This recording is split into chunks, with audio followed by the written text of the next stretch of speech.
While Asajj Ventress is essentially associated with the dark side, she was a Dathomirian woman who had even been affiliated with the Jedi Order at one point. She had quite an extensive story arc, and she was initially separated from her family and forced to work for a criminal before training with the Jedi and then eventually ending up on the dark side. Master Kenobi, always chasing after Skywalker. How predictable. She played quite an important role in the Clone Wars alongside Count Dooku before finally setting off to wander the galaxy alone. Asajj Ventress had quite a widespread story arc, and she was a fierce warrior who served as one of the darkest assassins from the dark side. Today we will explore her character and tell you about her misadventures across the Star Wars universe. Before we go into our explanation, we have a very small request. If you like our content, please support us by subscribing to our channel. This is a small click for you, but for us, it means a lot. Thank you. Let's begin. Exploring her entire origins and backstory. Asajj Ventress was born on Dathomir in 55 BBY, while the Galactic Republic was still the primary governing body in the universe. Ventress's planet was outside their control, and a group of witches known as Nightsisters would rule over Dathomir. The Nightsisters used the Force's magic to manipulate the Night Brothers and nature, and Ventress's mother was a part of Mother Talzin's group. Talzin was a powerful spellcaster, and she once ended up in trouble with a criminal known as Hal Stead. In order to get out of trouble, Talzin convinced Ventress's mother to give Ventress away to Hal Stead as a slave. He took Ventress to the world of Ratatak and even treated her well. He wanted Ventress to become a living weapon, but was soon killed during a pirate uprising. Ventress saw his dead body and grieved for him when a Jedi Knight named Kai Narek arrived on Ratatak to eliminate the pirates. Ventress even used her Force powers to help Kai Narek when he was ambushed by a pirate, and Narek then decided to take Ventress under his wing. Ventress soon became a Jedi Padawan,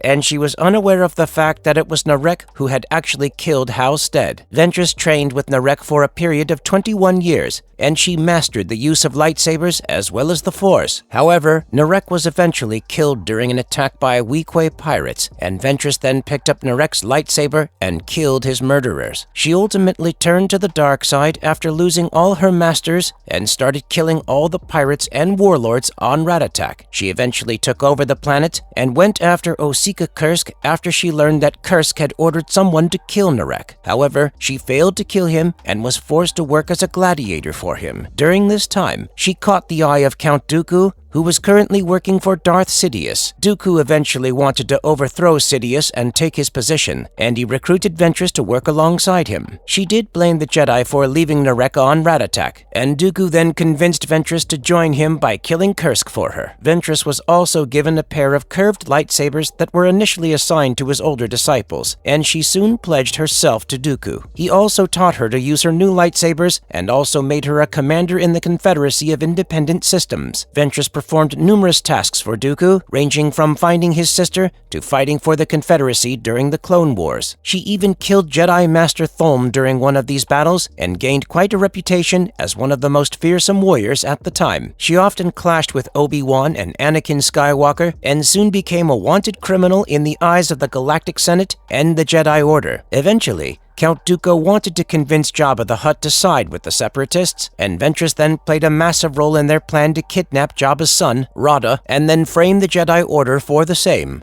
Master Kenobi, always chasing after Skywalker. How predictable.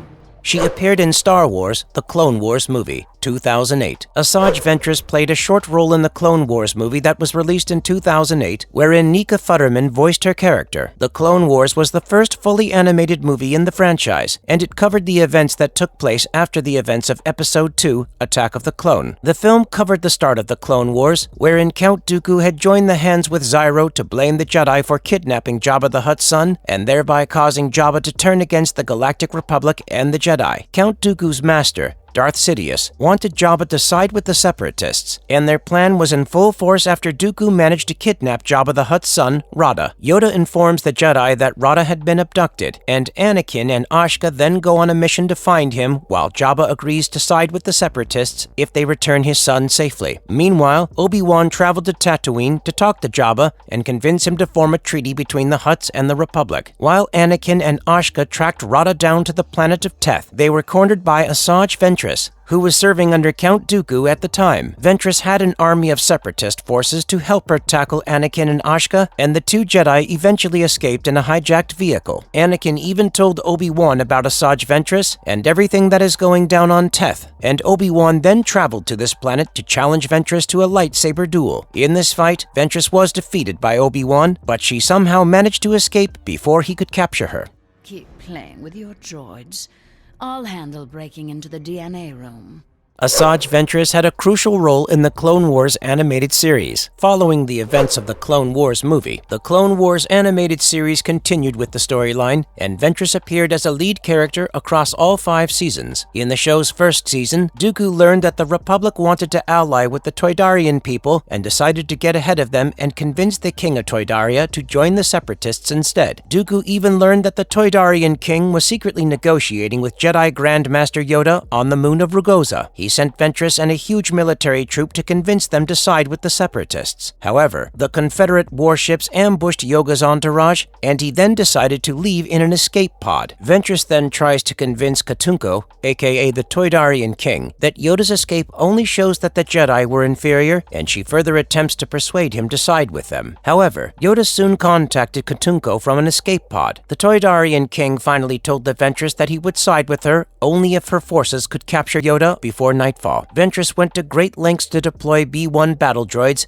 B-2 super battle droids, and armored assault tanks to find Yoda and capture him, but the wise Jedi Master managed to escape her forces. In the end, Katunko decided to side with the Republic, and Ventress then decided to kill him so that they could sway his followers. Dooku even allowed her to go ahead with this plan, but Yoda defeated her, and she was forced to flee in the end. Dooku later sent Ventress to the planet Kamino to spy on the Republic. She even joined hands with General Grievous to steal some clone material and get rid of the ongoing clone production activities on the planet. She stole Jango Fett's DNA template from the Republicans' clone training complexes, but Anakin arrived just in time to get the genetic material back from her. Ventress freed the Trade Federation's viceroy, Newt Gunray, from the clutches of the Jedi. Ahsoka and Luminara Unduli cornered Ventress while freeing Newt Gunray, and she faced both of them and even emerged victorious in her fight. She fled the planet along with Newt Gunray and later returned to Count Dooku. However, Ventress and General Grievous had failed to destroy the clone production facilities, which meant that the Republic would continue mass-producing soldiers to aid them in their fight against the Separatists. Ventress's failure in this mission was one of the things that made Darth Sidious see her as a liability, which eventually led to her downfall among the Sith. The show's 3rd season covered Ventress's origins and history on Dathomir, as well as her adventures with Jedi Kai Narek. It further covered Ventress's story arc, as she started working with Count Dooku and won several battles for him. She led the Separatist forces against a Republican fleet by Skywalker, Kenobi, and Admiral Wolf Yularen, and even managed to destroy Yularen's flagship, Resolute. She even attacked Kenobi's warship and almost killed him before Skywalker came to his defense, and all this while she was unaware that Darth Sidious wanted her dead. Darth Sidious believed Ventress would eventually overthrow him, and even asked Count Dooku to kill her. Dooku decided to kill her on Sullust, and went there while Ventress requested his help in defeating Anakin and Obi-Wan. However, Count Dooku ignores her request and leaves her to fend for herself during this fight. Ventress was gravely injured during this fight, and she somehow defended herself and was finally surprised to see her own starfighter attack her. Dooku had commanded TJ-912 to attack Ventress's ship, while she was also struggling to defend herself against the Jedi. Eventually, the Jedi abandoned the situation while Ventress was left alone in her starfighter when it detonated. Dooku's scans showed that no one survived the explosion, and Ventress's unconscious body was later discovered by a salvage ship known as the Raider. The ship's captain, Ratch, resuscitated Ventress and brought her back to life before finally threatening her to reveal her secrets. She refused to answer their questions and attacked them when they tried to force her. After getting rid of them, Ventress took control of the Raider and decided to return to Dathomir. The Nightsisters of Dathomir agreed to help her, and they also came together to send one of the Night Brother named Savage Ventress to serve under Dooku. This was a part of Ventress's plan to kill Dooku for trying to kill her, and the Nightsisters had used their powers to turn Savage Ventress into an even more crazy entity. Ventress could command Oppress to do anything, to the point where he even killed his own adopted brother. Oppress later started serving under Dooku, and Ventress eventually showed up at the scene and asked Oppress to help her to fight Dooku. However, Oppress loses track of what he is supposed to do and even tries to kill both Dooku and Ventress during this fight. In the 4th season, Ventress decided to undergo a ritual that would turn her into a Nightsister, but her plan did not work out when General Grievous's droid army attacked the Nightsisters. Mother Talzin then asked Ventress to leave and find her own path, and she eventually came across Boba Fett and his team of bounty hunters. She also helped them on a dangerous mission and decided to live as a bounty hunter. She was once even sent on a mission to track Opress and collect a bounty on him,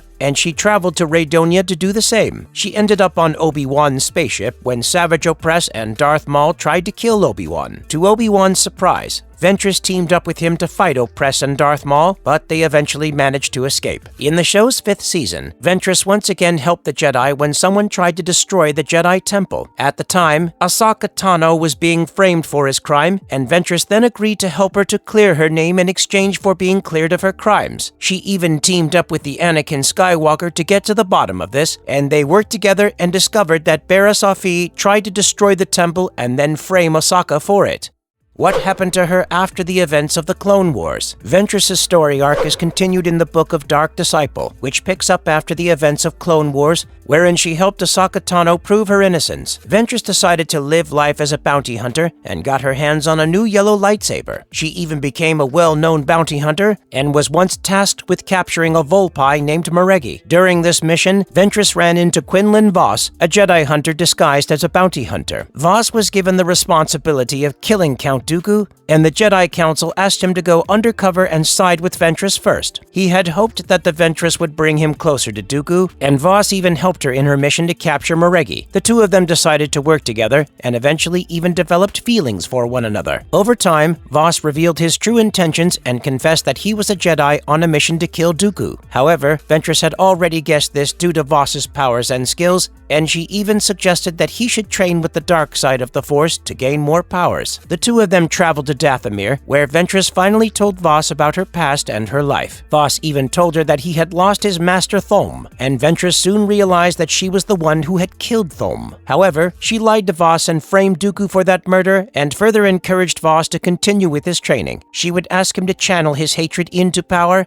and even train him in aggressive combat. The two of them grew pretty serious about one another, and Vos even decided to live with Ventress even after his mission was over. After some time, Ventress learned that Dooku would attend a ceremony on Raxus, and they decided to confront him there. Before leaving, Ventress made Vos finish his training and even got him to kill a rare creature as a part of his final training. After arriving on Raxus, they got close enough to Dooku during a celebration, and Dooku even hoped to kill Ventress. They finally met in private, and Dooku was quite confident that he could finally kill Ventress with some help from General Grievous. However, Vos had trapped Grievous, and he had then engaged at the scene to help Ventress defend herself against Dooku. The three of them fought for a long time, but Ventress and Vos were eventually overpowered when General Grievous finally showed up at the scene, and Ventress then pleaded with Boba Fett and his crew to help her rescue Vos. They all traveled to Dooku's planet on Sereno, and Ventress broke into the palace while Boba Fett created a distraction. Ventress found Vos in a tortured state, and he screamed at her and even attacked her. He had learned that Ventress was responsible for Thom's murder and considered her a manipulative liar. The two of them fought while Boba Fett and the other bounty hunters were trying to fight Dooku. In a surprising turn of events, Vos sided with Dooku and assisted him in his fight, and Ventress finally realized that Vos had ended up joining the Sith Order. She escaped the place with the other two bounty hunters and finally decided to reach out to the Jedi. She even met with Obi-Wan and told him about Vos before finally returning to her life as a bounty hunter. She eventually fell into a slump while Vos became Dooku's close apprentice and even earned the title of Admiral Enigma. Later, Vos's close friend, Akar Deshu, approached Ventress and asked her to help get Vos back to the Jedi. She went with him to the Jedi Temple and later appeared before the Jedi Council. Anakin and Obi-Wan were set to go on a mission to bring Vos back, and Yoda was initially hesitant to help her out. However, he later promised to pardon all her crimes if she went with them and helped them. Ventress, Anakin, and Obi-Wan discovered Vos on a separatist ship, and it turned out that Vos was still being kept imprisoned. Dooku and Anakin got into a duel while Ventress and Obi-Wan located Vos. Obi-Wan tried to rescue Vos as he could not sense that he had any dark energy within him, while Ventress believed him to be an agent of the dark side. Eventually, Voss revealed that he had not turned to the dark side and that all of this was a part of his plan to get closer to Dooku before finally assassinating him. Voss apologized to Ventress and even confessed his feelings again, but he later rejoined the Jedi Order in secret, and an angry Ventress refused to hear him out. Voss eventually located Ventress after a while, and Ventress finally trusted him after no longer sensing any dark energy within him. Voss further told her that the Jedi were distrustful of him and that he wanted to kill Dooku to prove himself. Voss and Ventress ended up getting back together and then decided to work together to kill Dooku, who was still under the impression that Voss was working for him.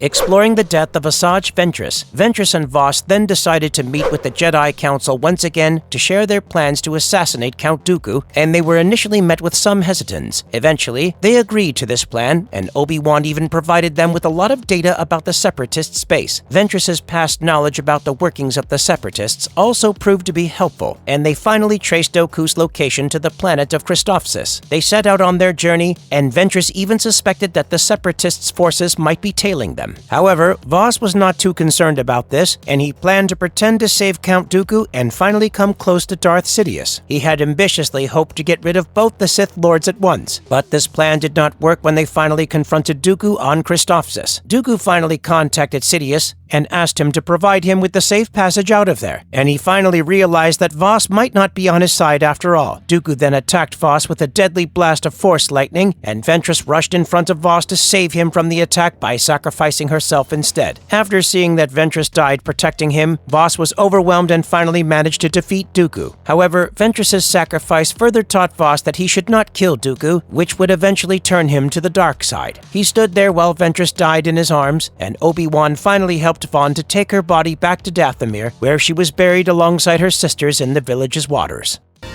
Now you fall, as all Jedi must. What was Asajj Ventress like? Asajj Ventress was initially quite a kind and caring child who eventually embraced her anger and rage after Kai Narek's death. At first, she could sense that Narek was trying to guide her even in death, and she suppressed her dark thoughts for a while. She later learned that Narek had killed Halstead, and this caused her to fully embrace her anger. She was known to be an aggressive character who would lose her mind over minor things and could even come across as inconsiderate. After being betrayed her whole life, Ventress had become quite cunning and suspicious of others and would easily outwit most of her opponents. However, there was some change in her personality after she became a bounty hunter, and she even lost interest in mindlessly killing people. She even helped others and empathized with the Jedi on multiple occasions, and she would even state that sparing people's lives was her new MO. She had truly changed her ways after giving up her life as a pawn for the Sith, and she even went as far as to change her lightsaber and get rid of the red lightsabers that associated her with Count Dooku. Eventually, she develops romantic feelings for Quinlan Voss while traveling with him to get rid of Dooku, and she also shows a kind and compassionate side after meeting him. She started as a child who received quite a lot of training along the way, and even embraced her dark side before finally seeing the light and even redeeming herself towards the end.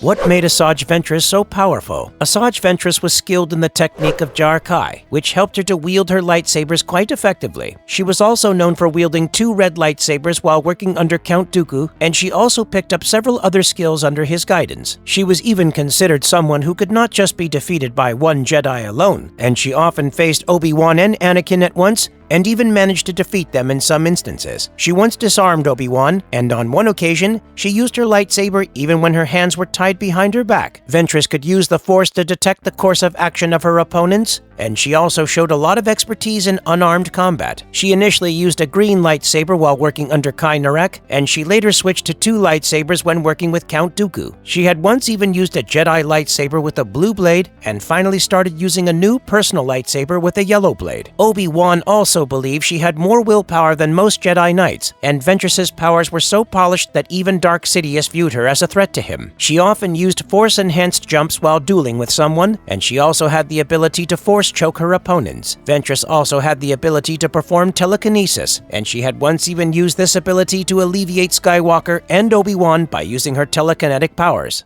her recent return to Star Wars comics after a long break. While Ventress is an extremely popular character in the franchise, she has not appeared in any Star Wars content for quite some time. Fans were pleasantly surprised to see her return in Star Wars Galactic Starcruiser Halcyon Legacy #1 comic series that was recently released in 2022. The issue begins with the flashback to the time when the Ventress engaged in a lightsaber duel with Anakin Skywalker, wherein she uses her signature red lightsabers to attack him. While it was only a flashback scene, Ventress's return to the comics might signify a bigger role in the future, and we can expect to see her in more comics. Star Wars comics especially play a significant role in filling the gaps between the events of the movies, and we can certainly hope that the comics expand on her storyline.